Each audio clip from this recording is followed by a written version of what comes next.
Ngayong araw, tuluyang pumikit ang mga mata ng isa sa pinakamatagal at pinakakontrobersyal na personalidad sa kasaysayan ng politika ng Pilipinas, si dating Senate President Juan Ponce Enrile sa edad na 101.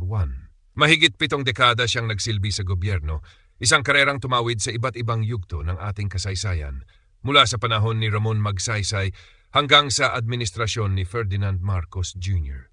Isang buhay na literal na saksi sa pagbabagong anyo ng bansang Pilipinas, mula sa diktadura, revolusyon, hanggang sa modernong demokrasya. Si Enrile ay kilala hindi lang bilang isang abogado at estadista, kundi bilang isang simbolo ng kapangyarihan, karunungan at kontrobersya. Noong panahon ng martial law, siya ang nagsilbing Secretary of National Defense, isa sa mga pangunahing tagapagpatupad ng mga kautusan ni Ferdinand Marcos Sr. Ngunit pagdating ng sa People Power Revolution noong 1986, siya rin ang isa sa mga unang tumiwalag sa rehimeng kanyang pinagsilbihan, isang hakbang na naging susi sa pagbagsak ng diktadura.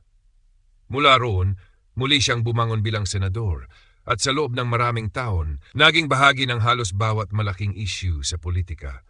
Mula sa mga debate sa batas hanggang sa mga kontrobersyang kinasangkutan ng mga pinakapapangyarihang tao sa bansa.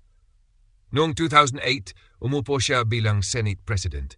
At sa edad na higit 80, pinatunayan niyang ang karanasan at talino ay may saysay pa rin sa politika. Ngunit hindi rin nawala ang mga anino ng kontrobersya, lalo na nang masangkot siya sa pork barrel scam noong 2013 kung saan siya ay kinasuhan ng plunder. Bagaman pinalaya dahil sa edad at kalagayang medical, ito'y nag-iwan ng tanong sa marami. Paano nga ba husgahan ang isang taong may malaking ambag, ngunit may mabigat ding pagkakamali?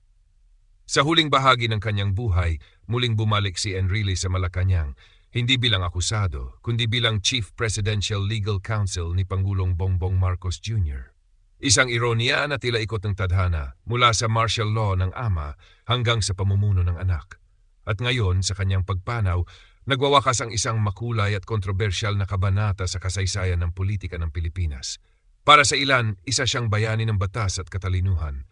Para sa iba, simbolo ng kapangyarihan na hindi kailanman naisuko. Ngunit para sa kasaysayan, si Juan Ponce Enrile ay mananatiling isang paalala na sa politika. Ang mga bayani at kontrabida ay minsan iisa lang, depende kung saan ka nakatayo.